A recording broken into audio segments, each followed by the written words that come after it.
that led to early exposure to like things like documentary film. I remember when I was in middle school, like I shot my first documentary film. I can't remember what the actual event was, but it was on racism. And this was in central Pennsylvania.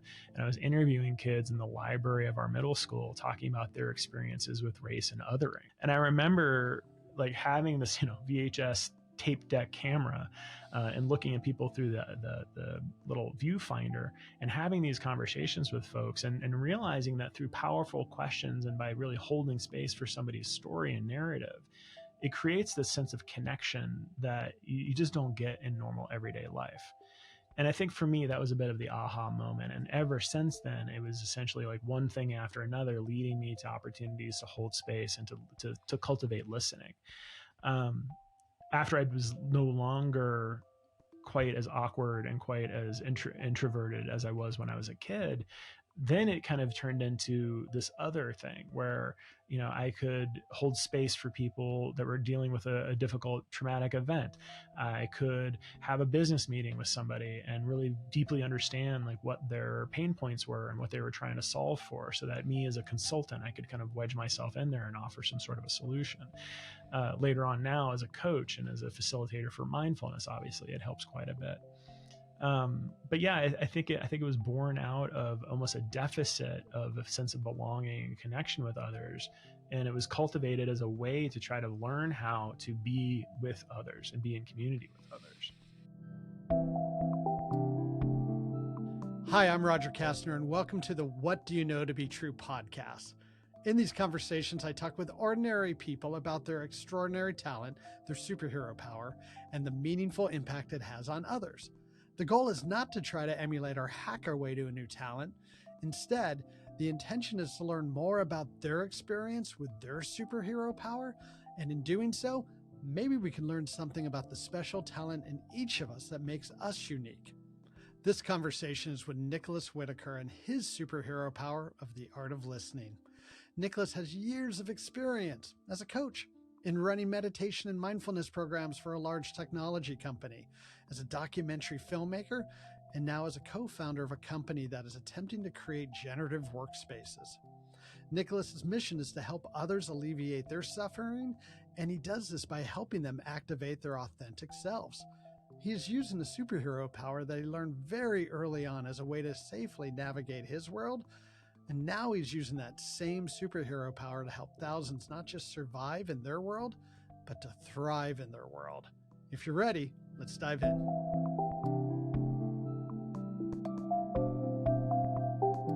Hey, Nicholas, thanks for joining me here today. It's wonderful to be here with you. Thanks so much, Roger. It's really a pleasure to be here too. The pleasure's all mine.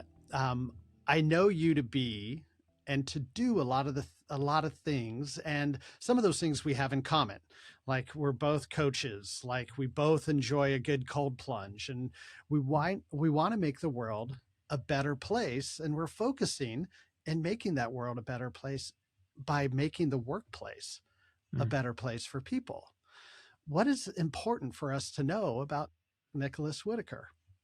Well, thank you, first of all. And it's important work that you're doing out there in the world. And I think for me, at the top level, like my goal in the world is to really try to alleviate human suffering at scale. That's something that I've been doing for a while. I didn't always have the language to describe what the mission was, but in the different initiatives and projects that I was getting involved with, in some way or another, is either trying to help people better understand the world around them, better understand themselves, or how to better understand how to interact and engage with each other. So lately, like a lot of the work that I'm doing, as you mentioned, like I'm a coach, I'm an executive well-being and performance coach. So I really try to help leaders and folks that are in high pressure environments thrive within those environments and get more aligned with their purpose and the meaning that they want to put out there into the world. And then on the side of that, I have a whole separate company, which is the Changing Work Collective. And the whole idea behind that is essentially changing work from the inside out. And what we mean by that is really trying to surface the best practices, the best modalities, the best thought leadership for leaders within these organizations and within these environments to be able to show up with compassion and mindfulness and approach business and approach leadership from more of a conscious place. we're scaling pretty rapidly. We're right now really helping to address coaches, facilitators, subject matter experts, the people that are going into these organizations and providing this type of guidance.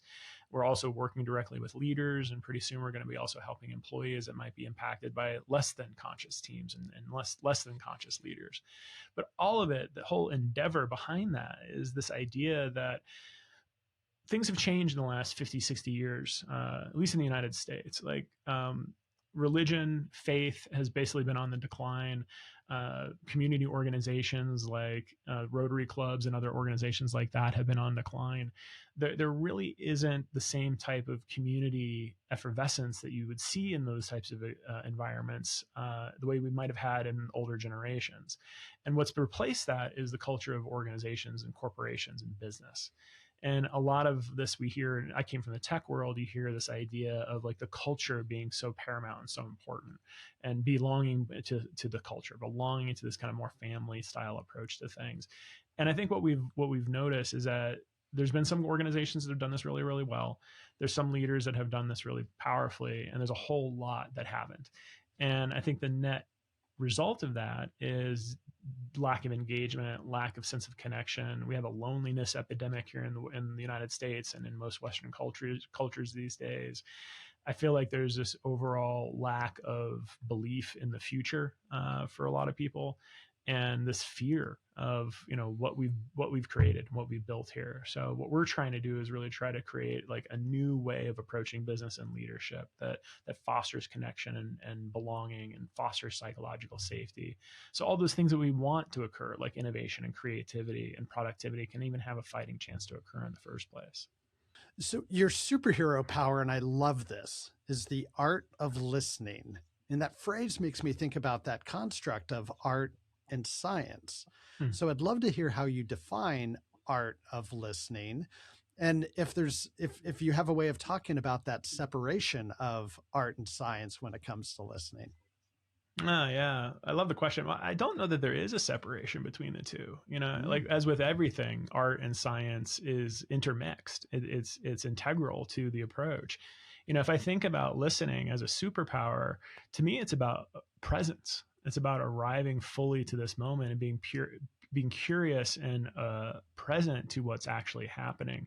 Mindfulness is essentially arriving in the moment on purpose with awareness, without judgment, or with curiosity and awareness without judgment. To me, that's so much about what it means to be a good listener. There's a lot of different schools of thought around listening. There's a lot of trainings that you can do around listening. Active listening is one that comes up quite a bit.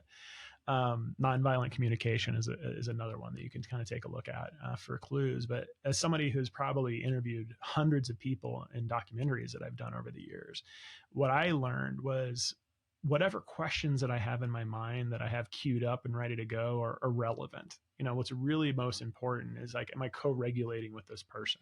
Am I letting those mirror neurons that are hardwired into our brain to be able to receive somebody else's experience? Are those firing? Am I ruminating on what's for lunch? Am I spending too much time thinking about what I want to say coming up next? If I'm doing those things and I'm not really present to the individual and I'm not really there, right?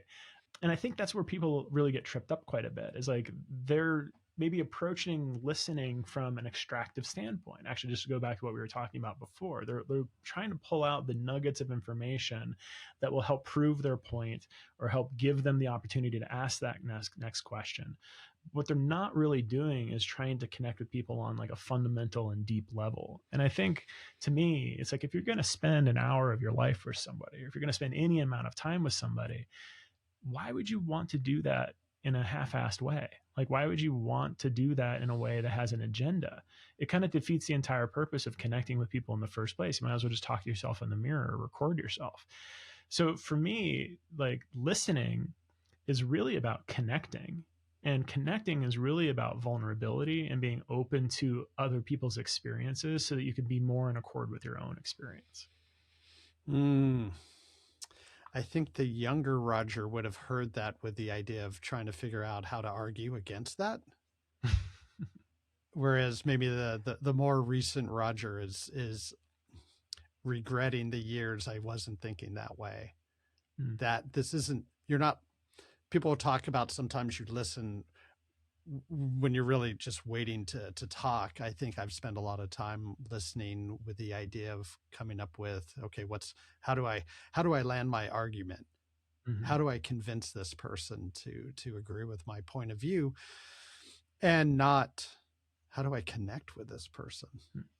Yeah. And I think there's some, some reasons for that in my past, and it's connected to an unmet need that I had that helped me find my, my superhero power, which is, I think, part of that's being expressed in these conversations, and why this podcast and becoming a coach and doing the work that I do in organizations is so fulfilling, because I'm getting to express and getting to attend to maybe that unmet need and filling it with, now connections is where it's at.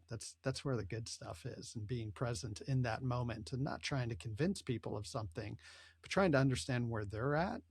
Mm-hmm. So maybe you could learn something about where you're at. Yeah, that's exactly it. So much of this to me is arriving to what is. I got Ram Dass sitting here behind me. Mm-hmm. The whole idea is like, arriving to what's happening in the moment. Life is already happening. Like, there's nothing that we need to do, right, other than just be present and aware of what's actually occurring. And when you're talking about engaging with other people, I think the real gift and the opportunity of language and being able to express and being able to even hear and communicate in the ways that we are, it's a unique thing. Nothing else on the planet is able to do this. The gift there is being able to come together and arrive to what's actually happening, both for yourself and for the other person. And that, I think, is what then becomes what we call collective effervescence, right? It's like when you bring things together, the beauty and the magic that kind of bubbles up from that engagement and that interaction, that doesn't occur if you're arriving from a closed standpoint, or if you're coming from it with an agenda of some sort. You don't get that real generative experience with other people. And my guess is, and I hate to blame social media because everybody blames social media for everything, but my guess is so much of the world these days is about this transactional nature. I can just swipe to the next person. I can just go to the next video. Something new will be fed to me. Um, and I think there's this expectation of immediacy, and there's this expectation of like, what am I getting from this situation, which I think is antithetical to the way that we actually operate as human beings. We are by nature community oriented and collaborative individuals. And if you can really think about like, well, what are the inherent qualities and nature that we can bring to the forefront when engaging with somebody else, well, then it becomes really much, I think, a simpler equation. If people are like, well, I don't know how to deal with this meeting, this difficult conversation that I have to show up to next. Well, if you can just show up with curiosity and with compassion and listen, it opens the doors to so much possibility that just simply would not be available otherwise. I love that you brought up social media, because it's that dopamine hit we get from that, reading that next tweet or looking at that next video. Whereas, like, have you tried dopamine Mm-hmm. in the interaction you get with someone else? Like when you connect with the heart and the head with someone else, have you tried that dopamine hit? That's really good, Mm-hmm. man. I think there's something, more powerful than what we get from social media. Yet we know social media can be more, predictive in Mm-hmm. delivering that dopamine hit than what we can get from other people. But Yeah, and when we my guess here too is that it's not just dopamine, right? I'm not a neurobiologist, and like my knowledge set on this is a little bit limited. But like norepinephrine, oxytocin, that feel good feeling that we get when we're actually connecting with somebody else in a meaningful way, like that hug feeling that we get, mm-hmm. like that's what I'm going for. Like, and that lasts a hell of a lot longer than dopamine ever will. Like that's the problem with dopamine, is like you're always trying to replenish it or refactor it by new experiences. There's that seeking experience, which I think is again inherently built into how we are as humans, like as hunter gatherers out there in the wild. Like that served us really, really well, right? It allowed us to figure out, like, okay, what is the nutrient source that I can take in to keep me going for the next thing? Like if I have to chase after an animal or something like that, like that powered that type of experience. But when you come back home to the cave or to the village, that dopamine isn't really what's really going to drive you. It's the other neurobiological chemicals that are happening with our experience that helps make us feel a sense of belonging, connection with other people, or connection with ourselves. And that's really what I try to encourage for folks, is like, yeah, chase your dopamine all you want. That's a singular experience. But if what you're really trying to do is build community and draw connection with other people, if you're trying to solve for that loneliness epidemic that we're experiencing, well, that requires actual presence with other people and letting your guard down and being vulnerable and sharing in meaningful ways. Yeah, I really appreciate that correction because you're right. It's not just that moment of connection. It's really being in community and being relationship that has a lot more long term and a stronger feeling for sure. So, what or who inspired you to have the superhero power of the art of listening? That's a good question. I mean, it's funny because when you threw this up in the emails before the call, I was trying to track back and think about like, well, where does this actually originate from? I think for me, it probably was born out of extreme social anxiety and discomfort growing up. I grew up in a pretty abusive environment. I was not like the other kids that I grew up with for multiple different reasons. And I never really quite felt like I fit in those environments that I was in. And now looking back on it, it's like it's pretty obvious what was going on and why those things were occurring. But I think what it created for me was a deep curiosity in human psychology and how people function and work, because I noticed that so many people around me kind of operated differently. Like my brain is wired differently than a lot of people. Like they call it neurodiversity these days, but back then, when I was in my teens, like there wasn't language around this. There was, ADD. Maybe they talked about that a little bit, but that was about the extent of it. So for me, I think it was born out of a need to try to better understand the world around me. So like listening became my default as opposed to like speaking. I was a little bit of a shy kid for the largest part of my childhood. And a lot of the time, what I actually spent doing was just listening and observing how other quote unquote normal people behaved so that I could mirror or mimic that so I could have a fighting chance of seemingly being normal. Hmm. That led to early exposure to like things like documentary film. I remember when I was in middle school, like I shot my first documentary film. I can't remember what the actual event was, but it was on racism. And this was in central Pennsylvania. And I was interviewing kids in the library of our middle school talking about their experiences with race and othering. And I remember like having this, VHS tape deck camera and looking at people through the little viewfinder and having these conversations with folks and realizing that through powerful questions and by really holding space for somebody's story and narrative, it creates this sense of connection that you just don't get in normal everyday life. And I think for me, that was a bit of the aha moment. And ever since then, it was essentially like one thing after another, leading me to opportunities to hold space and to cultivate listening. Um, After I was no longer quite as awkward and quite as introverted as I was when I was a kid, then it kind of turned into this other thing where, I could hold space for people that were dealing with a difficult traumatic event. I could have a business meeting with somebody and really deeply understand like what their pain points were and what they were trying to solve for, so that me as a consultant, I could kind of wedge myself in there and offer some sort of a solution. Later on now as a coach and as a facilitator for mindfulness, obviously it helps quite a bit. But yeah, I think it was born out of almost a deficit of a sense of belonging and connection with others. And it was cultivated as a way to try to learn how to be with others and be in community with others. Hmm. Thank you for sharing that. The streak of vulnerability is continued there in that story. So thank you for sharing that, and it makes a lot of sense. I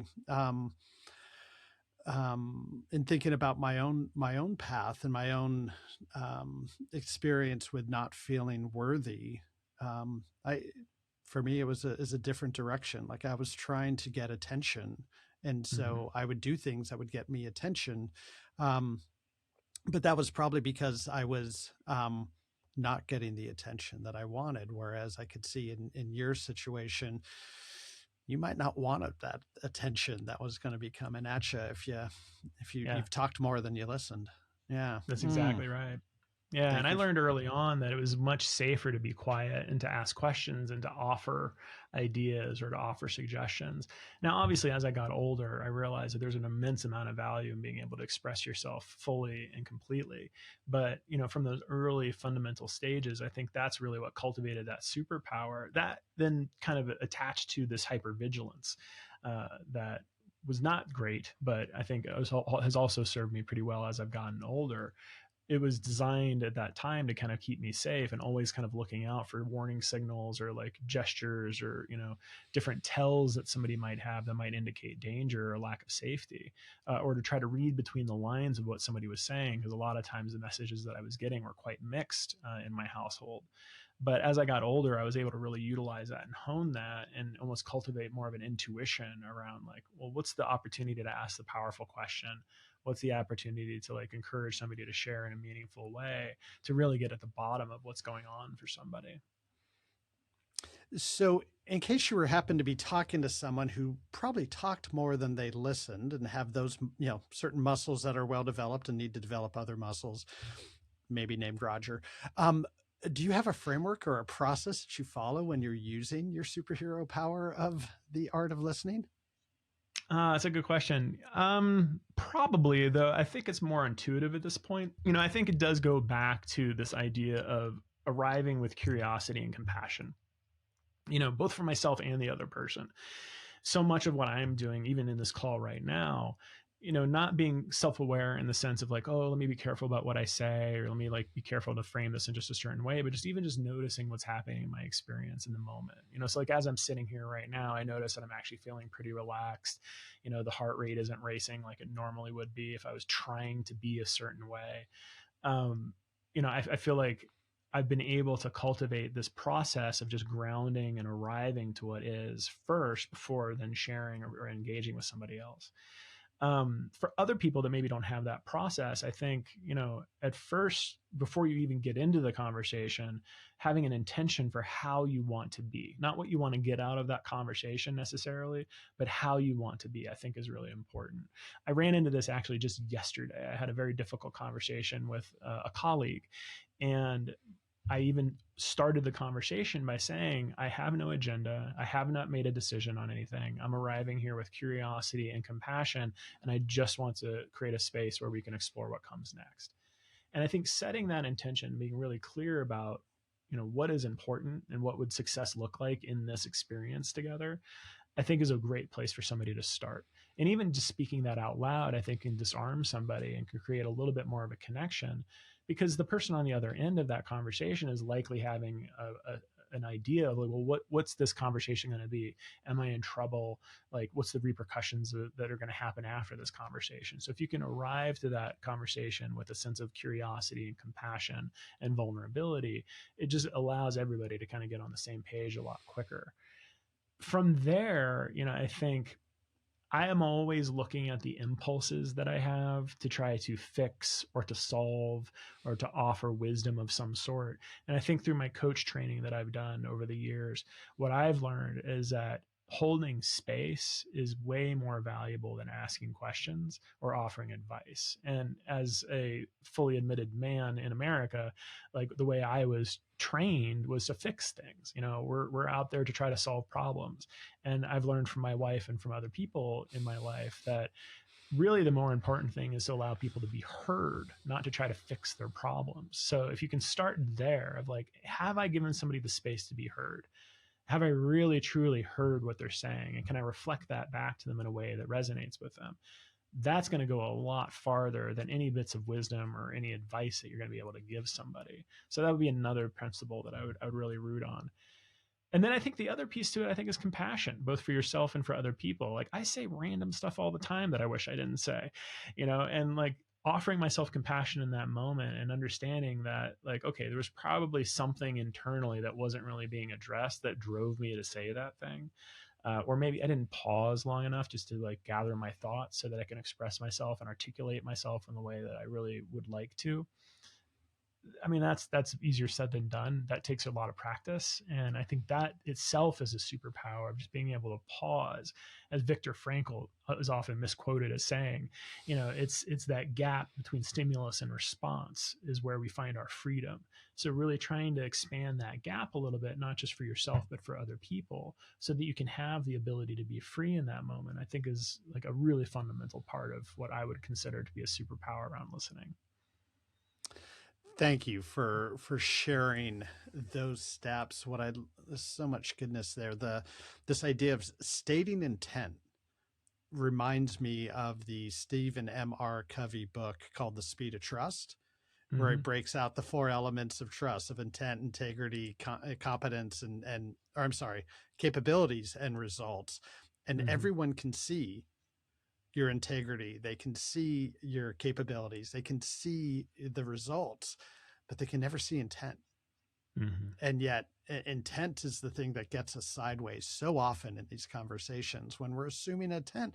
And humans are not good at predicting intent, probably because there's just so many variables. Well, let's take those variables off the table by stating intent. And then you were talking about coming to the conversation with building that relationship, building in the other person, understanding where they're coming from and what's important to them. And maybe it's not your advice, maybe it's not your experience, but giving them space, creating and holding that container for them to be able to explore their ideas and come up with their suggestions for themselves. So much more valuable. What I've learned in my coaching program, that it's very easy to come up with advice for other people, but it's kind of like someone's going to go out and run a marathon, and you're going to give them your size 11 shoes, and they need size 7. Well, that's a lot of blisters in that first mile, and then they have to run another 25. They're not going to be happy with you. And so Mm-hmm. the idea of giving advice is so attractive, and because we want to help. But in giving advice, it's bad advice. It doesn't work for that person. You're actually damaging the relationship. You're not helping the relationship. Mm-hmm. So such goodness there. So thank you for sharing all that. Yeah, it's What my pleasure. what is the impact on you when your superhero power has had a positive impact on others? Oh, I mean, it's incredibly validating. I mean, like so much of it, I think for me, it's well, just to take it a step back too, and maybe this is in the language of coaching that I think a lot of people may have encountered. So much of this for me, it's like I believe inherently that people have the tools that they need within them to be the type of people that they want to be. Like inherently, we have everything we already need. It's just a matter of like, can we express that? Can we bring that to the forefront and allow that to be part of our day-to-day experience?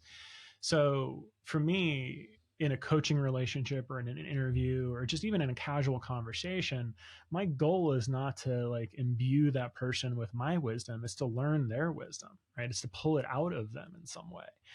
And I think if we can help others, if we can help each other have the agency to be our full selves and to show up as our full selves, and not in like show up with your full self in the way that is often talked about in corporate America, which I think is like problematic at best, but like literally just allowing yourself to be however you are in that moment and know that that's enough. Like that's the real gift that we can offer the world. And to go back to my kind of higher level mission of like alleviating human suffering at scale, like to me, that's the key to it, right? Can we allow people to feel that they have the agency to alleviate their own suffering? Can we help people show up as their full selves in whatever capacity they're in at that moment and help them understand that they're enough? Like if we can do that, then I feel like it opens up all these possibilities that just wouldn't be available to us otherwise. And we don't need to insert ourselves into other people's lives unless maybe they ask us and say, hey, can you give me some advice based on your life experience about how I might approach this? But even with those questions, my initial immediate reaction is like, well, what do you think? Like what do you think that I might say, or what do you feel like there might be value in what I have to share? And then I might offer something, or I might offer a pearl of wisdom, but it's only after consent has been gained. Mm-hmm. And I think you just answered this question, but the next question was going to be is how is your superhero power of the art of listening connected with your purpose? And you're just talking about your mission to alleviate suffering at scale. How do you connect those dots?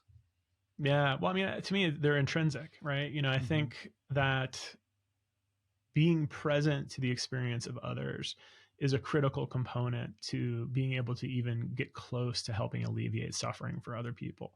And what I mean by alleviate suffering is, like, I don't mean necessarily having a modality or a practice or some intervention that you're offering somebody that suddenly alleviates their pain. In fact, I almost think it's the opposite of that. It's more like helping people own and really integrate their pain and suffering in a way that is agency generating. I don't want to alleviate people's pain and just wash it away and get rid of it for somebody. What I want them to do is find a way to integrate it and make it into fuel for something new. And for me, listening is a huge component to that. Like, if you can't truly arrive and listen to somebody and hear, like, deeply hear what it is they're going through, you have no hope being able to support them and help them. All you're doing is performing some sort of like gesture that in the end is probably more damaging than it is helpful. And you mentioned this idea of hope earlier. I mean, I think that's really, for me, the crux of it is, like, I want to offer people the hope that whatever pain and suffering that they're going through right now can have purpose and meaning, and that they can integrate it in a way that gives them strength and gives them agency to really fully arrive to their experience. I'm really happy I asked the question because I thought it was obvious, but no, you added to it. So I'm glad I'm glad you're able to do that. And I love the idea of not just alleviating suffering and leave them, sort of the tabla rasa of to either add or subtract at that moment, but to actually help them create the containers so they can alleviate their own suffering Mhm. and then build upon that to be in a better place. Yeah. Yeah, and there's lessons from Buddhism and Stoicism here, and like that's so much the underpinning of the work I do with my clients. It's rooted in positive psychology, Buddhist philosophy, and Stoic philosophy. And the reasons why I draw those is I think it gives this really interesting rubric for someone. Like, if you were to assume, as the Buddhist philosophy espouses, is that life is suffering, right? It's just a fundamental part of existence is suffering. If you just try to get rid of that or alleviate that, it's a false hope. It's a false promise. And in fact, I think what it actually does is it robs us of the lessons and it robs us of the knowledge that suffering Mm. really allows us to experience. So for me, it's really like, can I help someone by modeling it in the way that I live my life? Can I help someone develop a new relationship to their suffering as not adversarial or something to get rid of, but really something to be curious about and get immersed within? Because I believe that that is where the real wisdom of life is in understanding how you experience suffering, and then what you can actually do with that and what choices you can make once you have grasp of that. And a conversation that you and I had a while ago about purpose and finding purpose around this experience that I've only witnessed through these conversations in this podcast about hearing the inspiration for people's superhero power being based on an unmet need. Mm-hmm. And that unmet need is suffering. But out of that suffering, they've found the thing that brings joy, that brings Mm-hmm. meaning, that is enabling them to go out into the world and do good things or great things.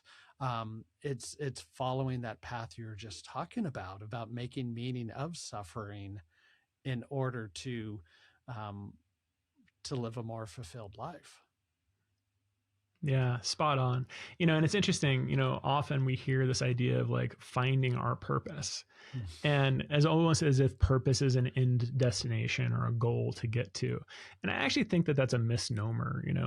The way I think about purpose is it's a journey and a process. It's a way of being, and it's a lagging measure of the micro choices that we make all along the way that hopefully leads up to something that's aligned with our values and our core beliefs and our boundaries and non-negotiables and our habits and routines and all of the ways that we want to be in the world. It's a lagging measure. Purpose, I think, is an activity that we do, right? It's not someplace that we get to. And meaning, I think, is maybe a little bit different. Like, we make meaning out of our experiences, and that's something that happens along the way. But the two of those things together, I think, are really a powerful set of heuristics to be able to say, like, am I living in alignment with my values and within my purpose that I've stated, which is important to me? Am I making meaning out of this experience in a way that's aligned with the type of person that I want to be?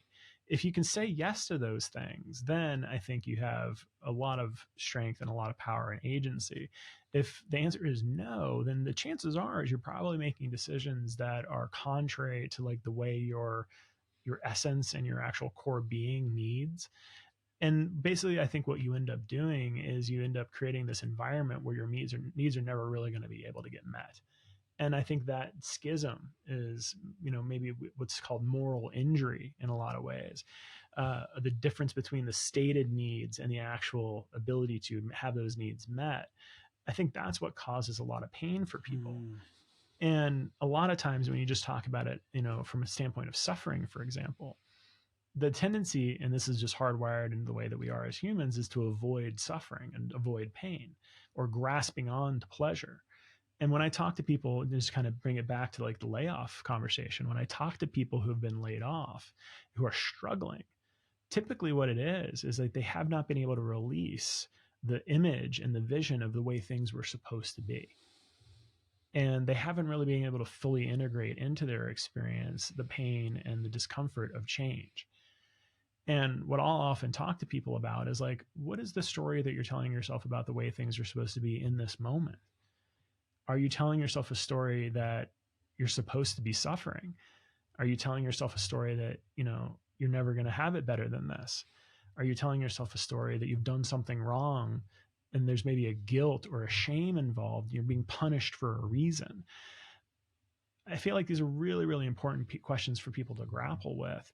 And all of it kind of goes back to that piece around self-awareness. It's like, well, what am I on this planet to do? What is my actual meaning in life, right? What is the purpose that I'm going to want to live? And I think these are really existential questions that people really probably don't have enough opportunity to ask themselves. So, speaking of a question that people don't often ask themselves, what do you know to be true about the art of listening?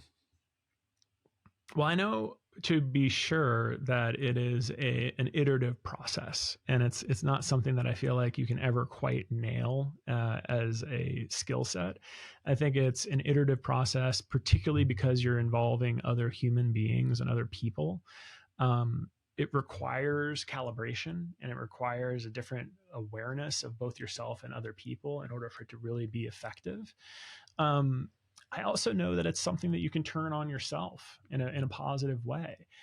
The very underpinning of my mindfulness practice is essentially listening, not from an auditory standpoint, but just listening to the signals that are arriving by the processes that are already occurring all by themselves. What is happening in my body? What is happening in my heart? What is the quality of my thoughts?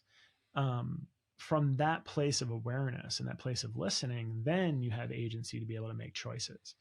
So that also is an iterative process and an ongoing thing. It's always evolving. So I think, when we think about skill sets and we think about ways that we can train ourselves or train other people to be better humans, helping people understand that it's not like a one and done solution. It's not like a quick weekend seminar or a weekend retreat that you can take and say, okay, great, now I'm a great listener. It's an art. It's a process that requires an iterative experience over time and a refinement over time. And my hope is in 45 years or 50 years, I'll be a better listener than I am now. And I can look back and see a trajectory of growth over time that is born out of a willingness to fail and a willingness to try, not to have some specific end goal in mind, but to just be rooted in the practice and focus on that next step, that next question, that next opportunity to be present. Thank you for that. What did you believe early on about the art of listening that you've come to learn is not true?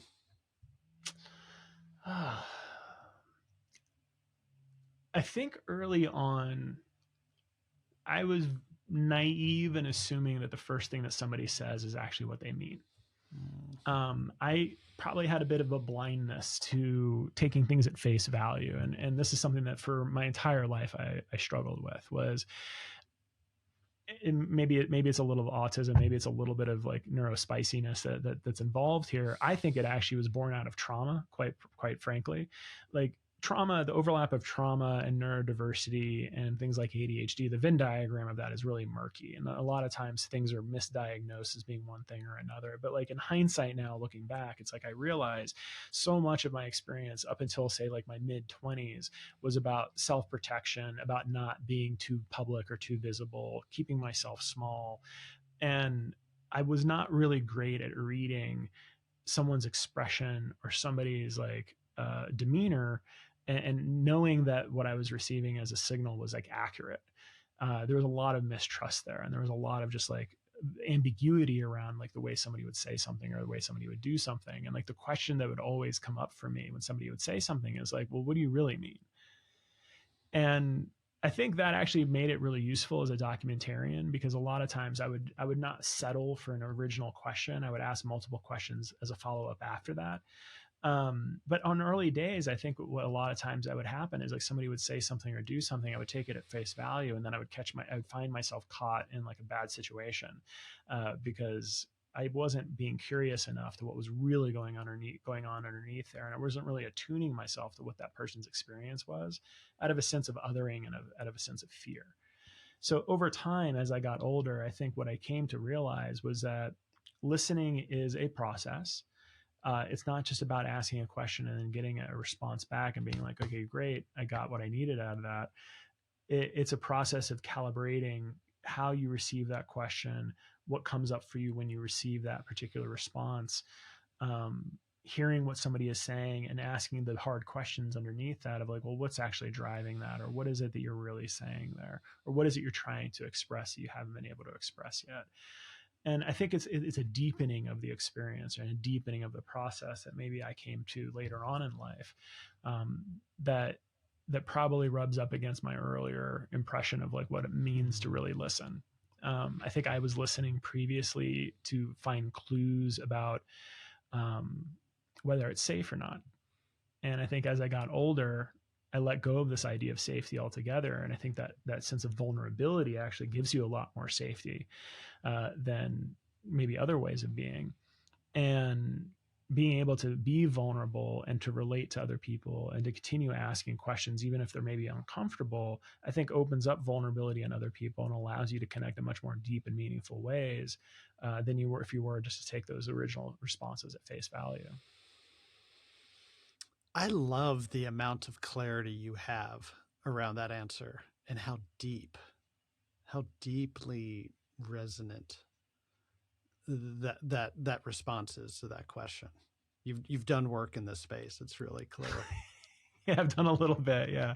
Thank you. I appreciate it. You know, to me, it comes back to self-awareness. You know, I think it comes back to that at a fundamental level. And I think that is the big work of my life, is becoming self-aware, understanding what my initial responses are and where those are coming from, why I might say a certain thing or ask a certain question. It shows up in my relationship with my wife on a daily basis. I will hedge around an expressed need and ask a dozen questions of her instead of just expressing a need. And we joke about this all of the time. It's like, hey, so like, what time are you planning on waking up in the morning? Like, do you have a busy morning tomorrow? Like, do you have anything important that you need to do first off? She's like, what is it that you want? It's like, well, I just want to spend some time with you first thing in the morning. Is that available? You know, but you know, asking a dozen questions to get to that is kind of a default from my childhood. And I think what I've learned over the years is like when I notice myself asking her multiple questions before I've gotten the first answer, it's like, oh, there's an unexpressed need that's happening right there. And I think that for me goes right back to the listening piece, is like that is the salve for a lot of that disconsternation or discomfort within my experience of like, if I can just be present and listen, and if I can learn how to express my needs carefully and clearly, we're going to have a lot better time together, you know? Nicholas, are you ready for the lightning round? Yeah, let's do it. Okay. Fill in the blank. The art of listening is? The art of listening is a process. Who in your life provides the art of listening for you? Oh, definitely my wife, hands down. Yeah, she's probably one of the best listeners I've ever met, and I think Mm. she has really encouraged me to expand my listening skills over the years as well. Yeah, there's a reason why they call them our life partners. That's right. Is there a book or movie you recently consumed or watched that you would recommend that has the art of listening as a theme? So a book that I've read, two books actually that I've read recently. One is From Strength to Strength by Arthur C. Brooks. It's all about midlife transition and basically reclaiming strength in the second chapter of your life. So much of that book for me is about paying attention to and listening to the signals that are coming up around scarcity or obsolescence or whatever it might be, these terrible stories we tell ourselves about midlife, and really trying to hear your own experience of like, well, what is it you want to put out there in the world and what is it that is meaningful to you? Another book that I read by Judson Brewer, Unwinding Anxiety, really brilliant book and a really brilliant process of understanding the role that anxiety plays in one's life. Judson Brewer talks about it as a habit that we cultivate to help avoid discomfort.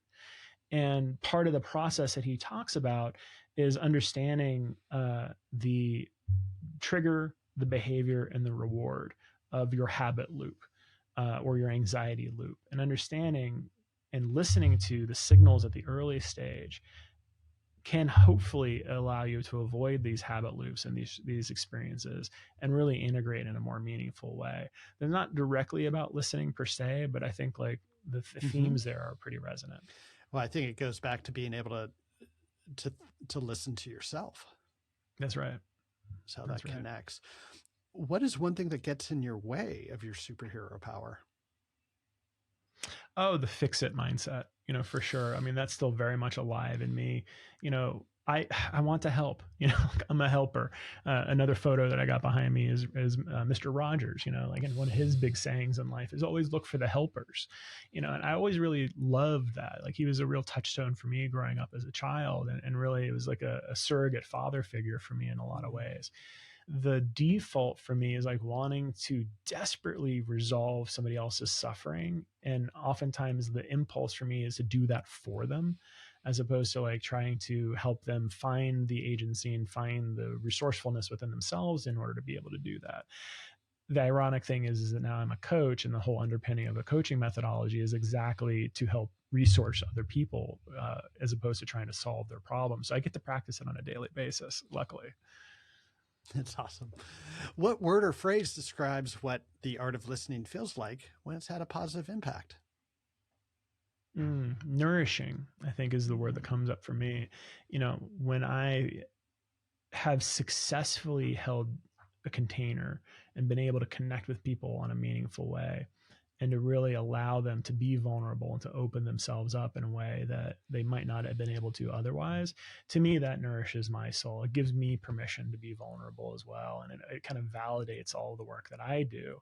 So in some ways, I guess, like, the art of listening and the superpower that I have is actually kind of a selfish one, because what it's really doing is it's feeding that sense of interconnectedness and those letting those mirror neurons fire for myself and making me feel a sense of connection with other people.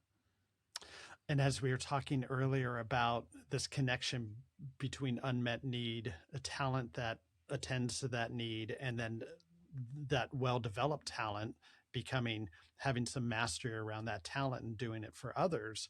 I think there's that strong connection between those things that we do for others actually does so much more for us because of that connection. And maybe there's other things that of course there's other things that play into that.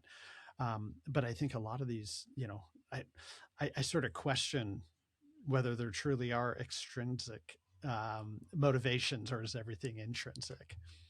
So Yeah, I mean, if I think that's a very deep question just by itself. Like, we are next intrinsically episode, motivated people. Yeah, exactly. we can go deep on that one. So if a listener wanted to ask you a question or follow up with you, where would you point them to?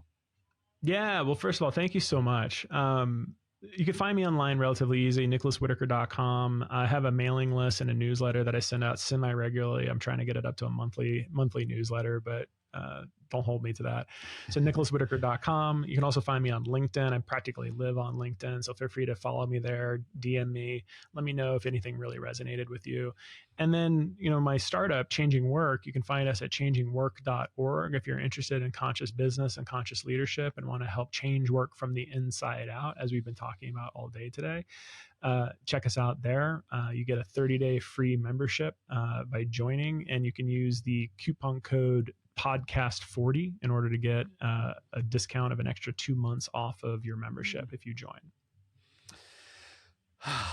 Nicholas, thank you so much for showing up in your authentic self, for being vulnerable, for entertaining my silly questions and sometimes not so silly questions. And really, like to some extent, I'll joke.